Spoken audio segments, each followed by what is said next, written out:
2025 was a year that I learned how to build sustainable habits, and it all started with coming to peace with the fact that I am a naturally lazy person. The funny thing is, I actually really aspire to be a hot 6 a.m. productivity girl. A 5 to 9 before my 9 to 5, like I eat those videos up. I think having the time in the morning to get your personal tasks and to-dos out of the way during those uninterrupted hours of the morning would probably be life-changing for me. The problem is, I work 5 days a week from 7 a.m. to 4 p.m. And a lot of the times on my weekends, I'll pick up work to help supplement my income. And I'm also in a long distance relationship, and I am 2 hours ahead of my partner, meaning I stay up late a lot in order to spend time with him.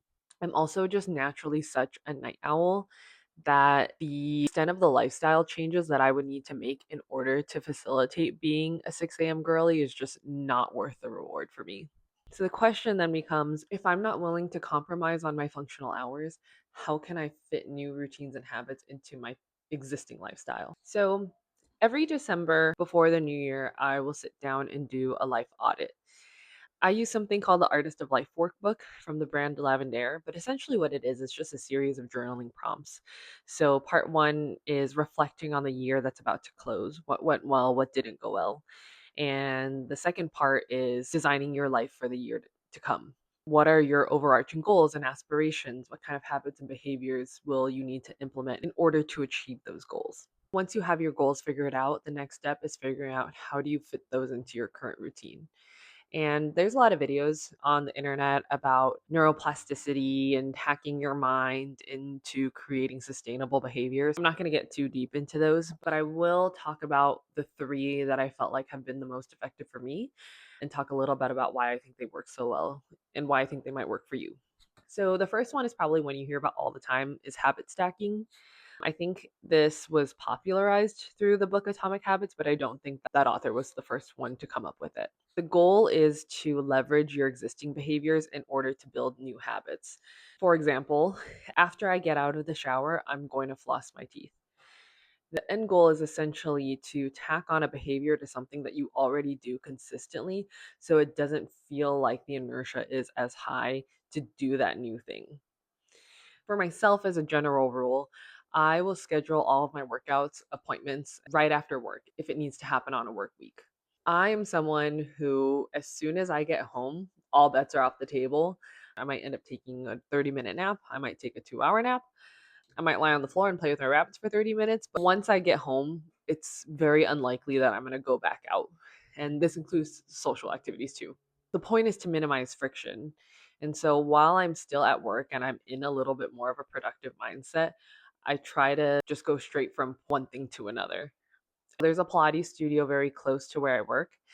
And if I finish at 4, they have a class at 4:30. So it's very easy for me to just get in my car right after work and just drive straight there and not even bother going home. Because I've been doing this for so long now, it really feels like a second nature. Second thing is gamification or punishment and reward system. I'm going to keep using Pilates as an example, but I think a huge part of the reason why I was able to build that routine and the habit of going so often in the first place is because I'm very, very competitive. When I first started going to this studio, they had a new client 2 class special. So you go to 2 classes for $30. And then after that, you could sign up for an unlimited 1 month membership at a discounted rate. I basically made it my personal mission to maximize the heck out of that discounted membership. If I could have gone all 30 days, I probably would have. Because I did that, one, it really enforced the habit stacking that I was just talking about, where I would go to work and then go to Pilates. And that because of that routine, it became so second nature. When I did start to scale back on how often I was going in order to create a more sustainable schedule, it actually felt really weird. The main thing that I was getting at with this example is that I set myself a reward at the end of all of this. I basically had gone through all of their class pack options and all of their membership options and figured out per class which one was the cheapest. And obviously, the unlimited class is going to be the most economical, but it only was more worth it if I could go more than 8 times a month. If I, during that 1 month trial period, was going and could feasibly go more than 8 times, then I was going to treat myself with that highest tier membership. And again, surprise, surprise, because I'm so competitive, I did exceed the 8 times, and it became very easy to keep going more than 8 times a month because I was already in that routine. Now, the punishment, obviously, if I'm not going often enough, I'm not getting the most out of my money, right? But where it hits a little bit harder is if you late cancel or you no show a class, they charge you a $20 fee. And your girl ain't trying to pay an extra $20 on top of her $200 membership fee. So you best bet I'm bringing my butt to every single class. Here's the thing, this has only worked for me so far because they have that 4:30 class that fits in my schedule. If they didn't have that as an option, I don't think that I would be as productive. I was with a different studio. They didn't have a class that I could get to on time right after work. So I have to go home for like 45 minutes and then go back out again. And I found that I was going to classes a lot less often because there was so much like rush hour traffic getting there. I was always late and it just got too annoying to even bother. Alternatively, if I were trying to be an early morning girly, which again I'm not, that's very opposite of my normal behaviors, I don't think that that punishment would have been significant enough. Like I've definitely like canceled class pass classes the morning of because I was too exhausted to go. I know it's really bad, but I'm just being truthful with y'all. The goal is transparency, you know? And the point of all of this is to really emphasize that the easiest way to form new routines is by working with what you already have. It's not trying to overhaul your life and start from scratch because that's just not your normal tendencies or your normal behaviors. There's going to be a lot more resistance when you do it that way. The last thing that I want to talk about is quality over quantity. And what I mean by this is that you are a person with 24 hours in the day and you probably have to work and you probably have to sleep. So you don't actually have that much additional time to do a whole lot else. I think a lot of the media that we consume about productivity is about maximizing every minute that you have and being a multitasker and an it girl boss girl. And if that's you, like, hell yeah. I tried really hard to do that. And it basically just sets you up to feel really bad about yourself when you can't do those things. What I realized in this past year and what I started to do subconsciously was kind of triage what were the things that are important to me and what things are less important. You know, in other words, which one of my current existing habits am I willing to let go of so I can dedicate that time to something else that's maybe more valuable to me right now. So if I wanted to focus more heavily on one thing, but I didn't have enough time to do it, I would mentally pull from the list of things that were less important at the time and decide, okay, what can I let go of? When I moved to my current apartment in the summer, I moved to an area of town that's very walkable. And I'm usually pretty sedentary at work. So I made it my goal that every day after work, I wanted to come home and go on a walk. And my goal is to get 10,000 steps a day. Well, when I started going to Pilates after work more consistently, and then daylight savings happened and it started getting dark really early, the 10,000 step, I dropped that immediately. And I was okay with that because there was something else that I was dedicating my attention to instead that I felt more strongly about.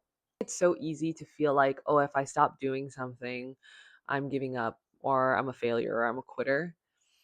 That's why I think the mindset shift is so important because it helps you be more patient with yourself and gives you back some of that mental and emotional bandwidth to say, it's okay. I'm not giving up on this thing. I can come back to it, but there's something else that's more important to me right now that I'd rather focus on instead. So, to close out this video, I want to hear about your goals for 2026. What habits and routines are you trying to form, and how are you going to go about doing that? Let me know in the comments down below. For myself, I want to keep focusing on my health and wellness. So, keeping up with going to Pilates after work at least 3 times a week. But also, I want to add in one gym day or a lifting session. There's a gym in my apartment. And so, what I think I'm going to have to do is just wear my workout clothes to work, like under my work clothes. That way I can either just go straight to the gym when I get home or like the turnaround time I won't even have time to sit down and relax. I'll just be ready to go. The other thing that I want to focus on is video creation. I have been really enjoying this, even though the progress is slow. Like I said, the whole point of this is to be patient with yourself. But I've been really enjoying this process of learning how to film and learning how to edit. And I think just learning how to talk to a camera is a really valuable skill. And even between the last video or my first video and this second video, I already feel like there's more of an improvement. So just wanted to see where we can go with all of this. We're going to pull from two of the tips that we talked about today in order to accomplish this.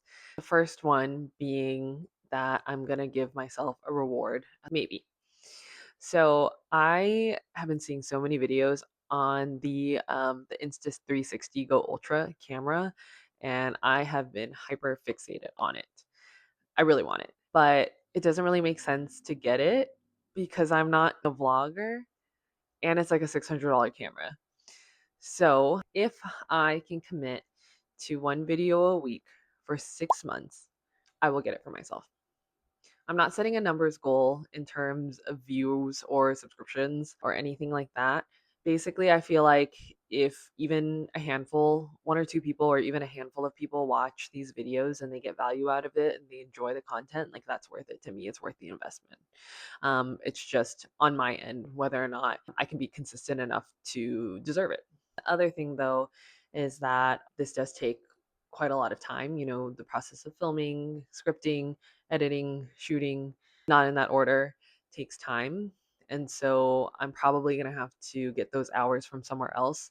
I'm going to tell myself I'm going to take away from my napping time, but realistically, I think it's going to pull from something else like journaling or scrolling. And that's okay because I feel really strongly about this right now, right? But I don't feel as strongly about those other things. And if my priorities shift in the future, I can always come back to it. The last thing on my list right now is learning. And I just really have this urge to take a class next year because I think there's a higher level of accountability when you sign up for something and you have to pay for it and you're potentially getting graded. Sometimes I think the only thing that gets me out of bed in the morning is the fear of unemployment. And this is coming from somebody who really loves her job. And I think the same principle applies to learning. I've tried doing free language courses online, like Duolingo, Coursera. I just have no self accountability. Like I'll drop off after a week or two. So I really want to take a class, like something I have to pay for, so something I have to show up for on a consistent basis. Right now, I think I want to take a Spanish class. The place where I live now, there's a lot of Spanish speakers. I took 4 years of it in high school. It's just like so far out of my brain, 10 years later, but I would like to relearn. So, once again, if you've made it this far in the video, thanks. And I will see you in a week. And we are going to talk about financial habits to help you build wealth, even if you're somebody who really likes to spend money. But yeah, bye now.